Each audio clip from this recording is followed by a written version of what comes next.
Alright, in this step we're going to form the wing closure and switch point rail, which is all one piece of rail if you're building a solid point turnout, which we are in this case.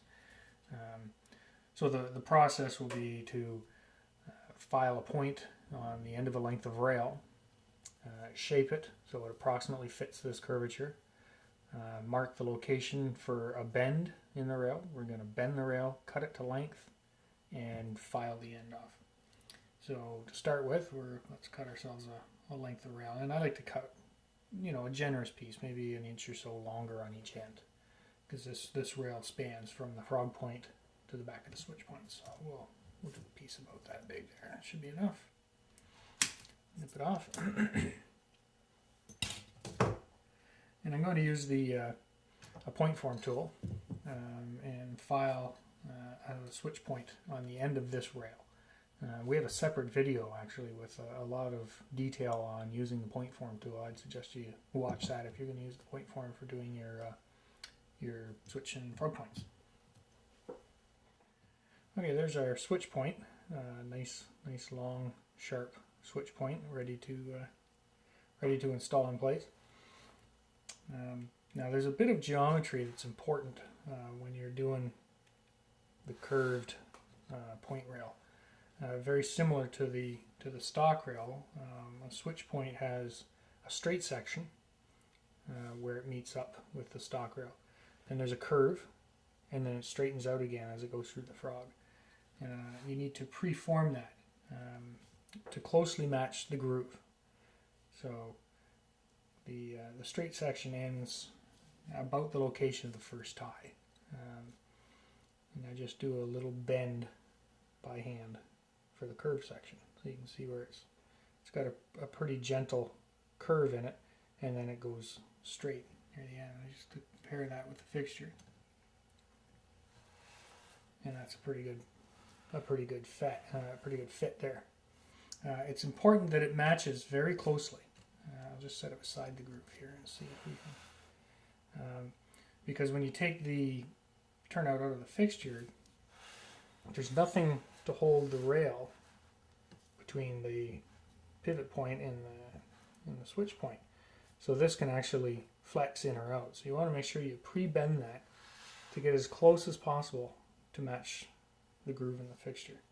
So when the turnout comes out, this doesn't want to deform like that because it wasn't pre-bent. So I've done that already. Got a little bend in the rail. I'm just going to lay it in the fixture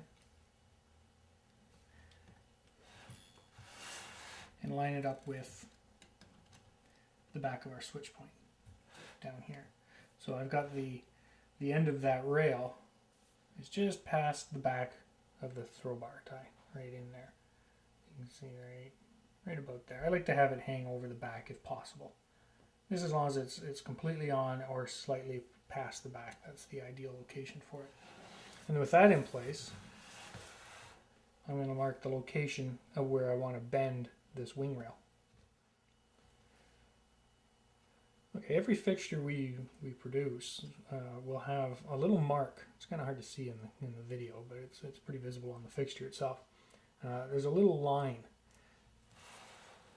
And that line is right in the where the wing rail bends away from the closure rail, and we want to put a little bend in the rail. So at that location, we want to mark. I'm going to use a scribe here. You can use a marker as well. You want to get a little mark right down where that little indicator line is. And what we're going to do is cut out a little piece of the rail there so we can bend it nice and sharp. Take it back out of the tool.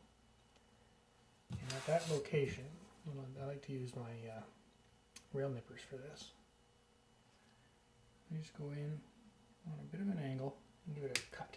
And when you cut it, it'll snap off a nice little corner like that. A little chink in the bottom of the rail. You can also do it with the triangle file as well. You just go into the same location and draw it down 4 or 5 passes, and it'll form the same kind of a cutout. And the reason we do that is so you get a nice sharp bend on your rail like that. is this bend, we would like it to be nice and crisp like that. We don't want it to be a radius bend. So by cutting that little piece out, it forces the rail to bend really sharp. So we're going to place that back in the fixture.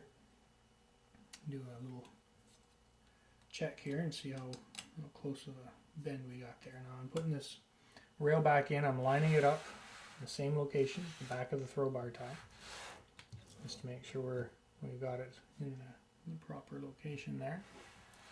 And then back up to the wing rail. We can see where that bend is right in the spot.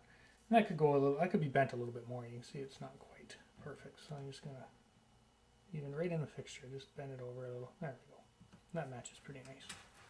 You want to get that as close as possible. And now we cut it to length. You just want to put a mark there right at the end of that groove. And I just put a little scratch on the rail with my scribe. You can also do it with a marker, a Sharpie marker. They work really good actually for doing that. Now we'll just pop it out of there and cut it to length. Again with the trusty rail nippers. Cut. And let's check our fit here. That's pretty good. That's pretty good.